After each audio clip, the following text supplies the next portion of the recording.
Hello, everybody. Welcome to Everest Coaching Institute. Today we will discuss Class 7 Science Acid Bases and Salts.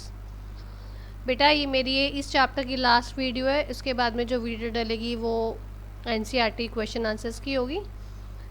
अगर आपको ये videos अच्छी लग रही हैं तो लाइक करो, शेयर करो अपने फ्रेंड्स के साथ और ये चैनल को सब्सक्राइब करो और बेल आइकन को प्रेस करो ताकि आपको लेटेस्ट अपडेट्स आती रहें जब एवरेस्ट कोचिंग इंस्टीट्यूट कोई भी वीडियो डालेगा. चलो एनीवेज अब हम स्टार्ट करते हैं आज के डिस्कशन. Now comes neutralisation. अब देखो हमने एसिड्स डिटेल में हमने पढ़ चुके हैं, हम बेसिस डिटेल में पढ़ चुके हैं. अब एसिड्स एंड बेसिस का सब कुछ डिटेल में पढ़ने के बाद में हमने अब न्यूट्रलाइजेशन पे आना है. आपका इस चैप्टर का नाम जो है वो एसिड बेसिस एंड सॉल्ट्स है. तो acids we have discussed, bases we have discussed, but salts हमारा रह गया. तो सॉल्ट्स अब हमने डिस्कस करना है, वो हम इस न्यूट्रलाइजेशन टॉपिक में डिस्कस करेंगे. ठीक है. देखो जब कोई भी एसिड का सोल्यूशन मीन्स लिक्विड फॉर्म में कोई भी एसिड जो है जब वो बेस की सोल्यूशन में मिक्स करते हैं, हम एक दूसरे के साथ मिलते हैं एसिड सोल्यूशन के बीच में, जब हम बेस की सोल्यूशन डालते हैं तो वो दोनों एक दूसरे के इफेक्ट को न्यूट्रलाइज कर देता है. एसिड का वो एसिड के इफेक्ट को भी न्यूट्रलाइज हो जाती है और बेस का इफेक्ट भी न्यूट्रलाइज होता है. दोनों को जब आपस में एक दूसरे को मिलते हैं तो वो इन दोनों के मिलने से कोई चीज़ बनती है. वो क्या बनती है? वो हमारा सॉल्ट बनता है. जो हमने इस चैप्टर का लास्ट चीज़ जो हमने एसिड बेसिस एंड सॉल्ट्स है, तो सॉल्ट जो हमने वो हमारा दोनों के कॉम्बिनेशन से हमारा सॉल्ट बनता है. ठीक है. तो ये जो पूरा प्रोसेस है, इस प्रोसेस को हम न्यूट्रलाइजेशन कहते हैं. अगर आपको एग्जाम में बच्चे ये क्वेश्चन आ गया न्यूट्रलाइजेशन क्या होता है, तो आप ये पूरी कंप्लीट सोल्यूशन, आपने पूरी कंप्लीट डेफिनेशन है जो मैंने आपको फर्स्ट पार्ट में पूरी समझाई है, मैं एक बार फिर बता देती हूँ. तो आपने यही लिखनी है.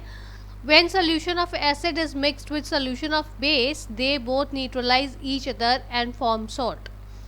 This process is called neutralization. इस प्रोसेस को हम न्यूट्रलाइजेशन कहते हैं.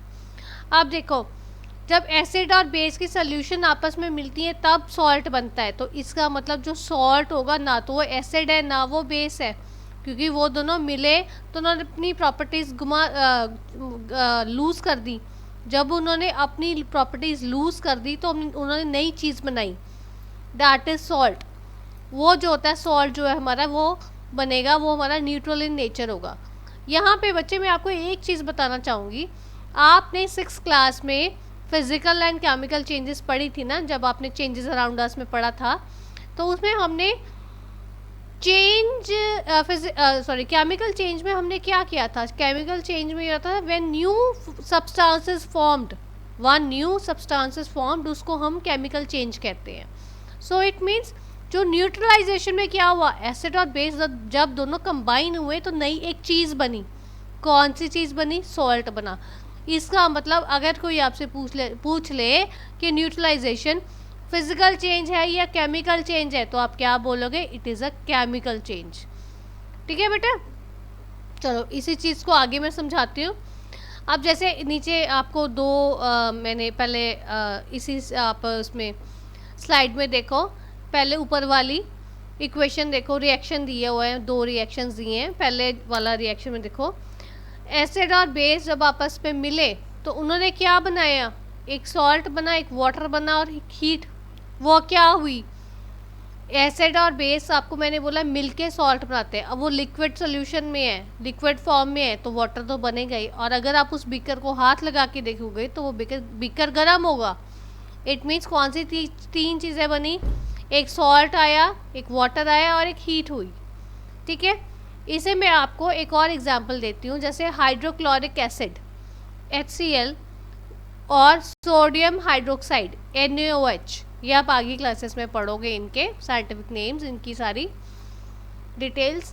ठीक है. ये जो हाइड्रोक्लोरिक एसिड और सोडियम हाइड्रोक्साइड, अगर ये दोनों एसिड और बेस आपस में मिलते हैं तो क्या बनता है? सॉल्ट बनता है. सोडियम क्लोराइड NaCl, वाटर बना और हीट बना. वाटर को हम H2O से रिप्रेजेंट करते हैं. अब ये देखो सोडियम क्लोराइड क्या है? सोडियम क्लोराइड सॉल्ट है ये वो सॉल्ट है जो आप किचन में यूज़ करते हो। मम्मा आपके लिए खाना बनाती हैं, वेजिटेबल्स कुक करती हैं, जो भी चीज़ बनाती हैं उनमें जब मम्मी जो सा सॉल्ट डालती हैं तो वो सॉल्ट सोडियम क्लोराइड होता है।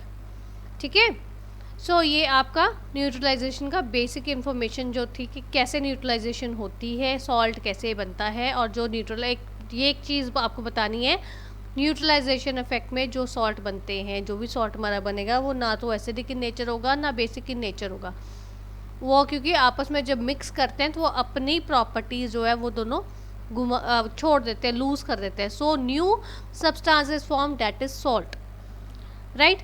और ये हमारी हमेशा केमिकल चेंज होती है। आगे अब हम देखते हैं एप्लीकेशंस ऑफ न्यूट्रलाइजेशन कि न्यूट्रलाइजेशन की क्या क्या एप्लीकेशन। अब ये देखो, फर्स्ट इज़ इनडाइजेशन। जब इनडाइजेशन होती है, इनडाइजेशन बेसिकली अगर आपका खाना डाइजेस्ट नहीं हुआ तो कई बार क्या होता है हमारे पेट में जो है हाइड्रोक्लोरिक एसिड ज़्यादा बन जाता है। If you recall your second chapter of class 7 nutrition in animals, उसमें मैंने आपको बताया था कि हमारे स्टमक में कई बार हाइड्रोक्लोरिक एसिड बन जाता है, और वो जो मैंने आपको तब मैंने बोला था कि जब हम आगे acid and bases 5th chapter पढ़ेंगे और उसमें हम डिटेल में डिस्कस करेंगे। सो वही पॉइंट मैं आपको अब आपको समझा रही हूँ। कई बार क्या होता है हमारे स्टमक में हाइड्रोक्लोरिक एसिड हमारे पेट में होता है, हाइड्रोक्लोरिक एसिड होता है जिससे हमारी डाइजेशन होती है, पर अगर वो एक लेवल से ज़्यादा कई बार हमारे स्टमक में ज़्यादा बन जाता है, अगर वो ज़्यादा बन जाता है तो उसके बनने से क्या साइड इफ़ेक्ट होता है, हमारे पेट में पेन होने लग जाती है और समटाइम्स आप देखोगे पेट फूल भी जाता है। ठीक है, तो इसमें ये बेसिकली क्या होता है, ये जब हम जो कहते हैं आपने सुना होगा, आपके पेरेंट्स भी बोलते हैं पेट में गैस होगी, एसिडिटी होगी। सो ये वो चीज़ है, वो चीज़ समझा रही हूँ मैं आपको। अगर आपके स्टमक में हाइड्रोक्लोरिक एसिड ज़रूरत से ज़्यादा बढ़ जाएगा तो उसको हम एसिडिटी बोलते हैं। तो वो इनडाइजेशन जो है वो कैसे हमारे को उसे छुटकारा मिलेगा, क्या करोगे आप, आपको डॉक्टर क्या बोलते हैं कि आप एक एंटासिड ले लो या आप मिल्क ऑफ मैग्नीशिया ले लो।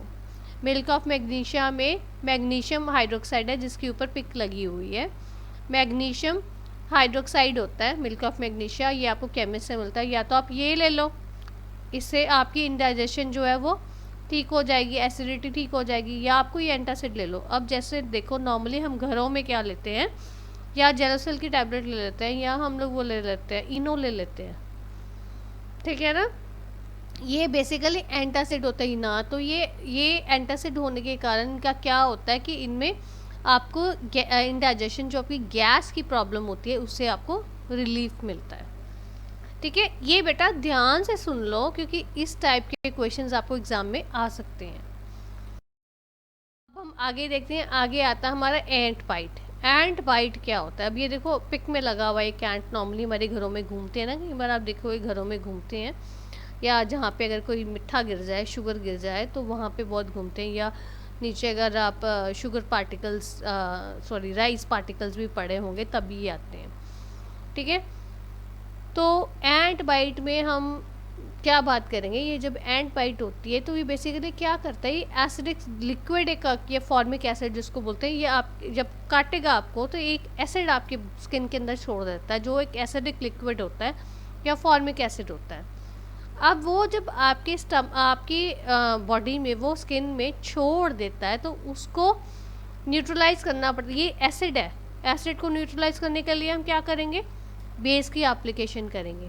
सो अगर हम उसके ऊपर कोई बेस लगाएंगे तो हमारी इसकी जो एंट बाइट का जो इफेक्ट है उसको हम न्यूट्रलाइज कर सकते हैं, ख़त्म कर सकते हैं। इसके लिए बेस्ट ऑप्शन क्या है, या तो आप मॉइस्ट बेकिंग सोडा रब करो क्योंकि उसमें सोडियम हाइड्रोजन कार्बोनेट होता है, या आप कैलामाइन सोल्यूशन जो आपके घरों में आपकी पेरेंट्स मम्मी शायद यूज़ भी करते हो, लैक्टोकैलामाइन या कैलामाइन सोल्यूशन हमारे घर में अवेलेबल होते हैं, उनमें जिंक कार्बोनेट होती है, उसको अगर आप उसके ऊपर रब करोगे तो आपका एंट बाइट का जो आपको इफेक्ट हुआ वो न्यूट्रलाइज हो जाएगा। एसिड आपका वो हार्म नहीं पहुंचाएगा, एसिड आपका बेस के साथ इफेक्ट रब होके वो न्यूट्रलाइज बन जाएगा, न्यूट्रलाइज हो जाएगा। ठीक है, ऐसे ही अगर हम कहते हैं हनी भी अगर आपको काट ले तो नॉर्मली व्हाट वी से कि आप उसके बीच ऊपर, नॉर्मली पंजाबी फैमिलीज़ में क्या बोलते हैं, उसके ऊपर मैंगो पिकल लगा दो। मैंगो पिकल लगाने से कोई फ़र्क नहीं पड़ेगा। क्यों? क्योंकि एसिड तो उसने ऑलरेडी आपकी बॉडी में, स्किन में छोड़ा है, और ऊपर से आप देखा जाए पिकल्स में जो है हमारा एसिड ही होता है। So it's better to use base. उसके ऊपर कोई बेसिक सोल्यूशन लगाओगे तब आपको इंस्टेंट रिलीफ मिलेगा। ठीक है। Next comes soil treatment. अब है सॉइल ट्रीटमेंट में क्या है कि आजकल देखो क्रॉप प्रोडक्शन ज़्यादा हो तो फार्मर्स क्या करते हैं, केमिकल फर्टिलाइज़र्स यूज़ करते हैं। केमिकल फर्टिलाइज़र्स ज़्यादा यूज़ करने से, वो बेसिकली केमिकल फर्टिलाइज़र्स यूज़ करते हैं ताकि उनकी जो यील्ड है वो अच्छी हो, पर अगर वो आप उसको ज़्यादा यूज़ करोगे तो उसकी जो सॉइल का मीडियम है वो एसिडिक बन जाएगा। ज़्यादा एसिडिक बनने के कारण क्या होगा, उसके बीच में जो भी आप प्लांट्स लगाओगे वो अच्छे से ग्रो नहीं हो पाएंगे क्योंकि वो एसिड बन चुके हैं, सॉइल में ज़्यादा एसिड है।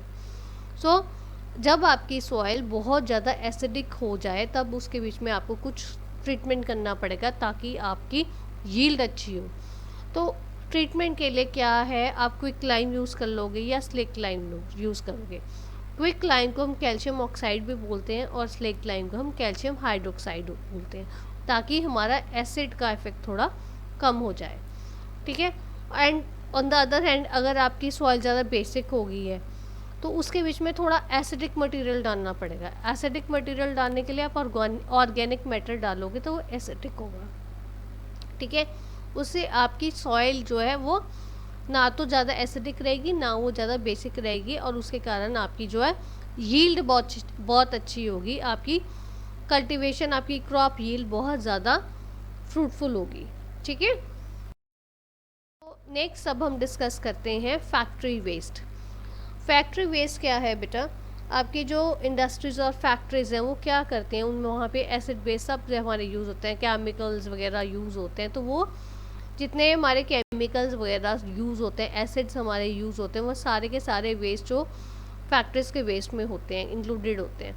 तो वो क्या करते हैं, जो फैक्ट्री ओनर्स होते हैं, फैक्ट्री या इंडस्ट्रियल ओनर्स होते हैं, वो अपने इंडस्ट्रियल वेस्ट को कैसे डिस्पोज ऑफ करते हैं, वो अपने इंडस्ट्रियल वेस्ट को वाटर बॉडीज़ में छोड़ देते हैं। वो वाटर बॉडीज़ में छोड़ते हैं तो देखा जाए उसमें बहुत सारे एसिड्स होता है। अगर वो ऐसे ही छोड़ देंगे तो मेन इफ़ेक्ट क्या होगा, जो फिशेस के लिए या और एक्वेटिक ऑर्गेनिजम्स जो हैं उनके लिए, उनकी लाइफ के लिए बहुत ज़्यादा, उनके सर्वाइवल के लिए बहुत ज़्यादा डिफ़िकल्ट हो जाता है।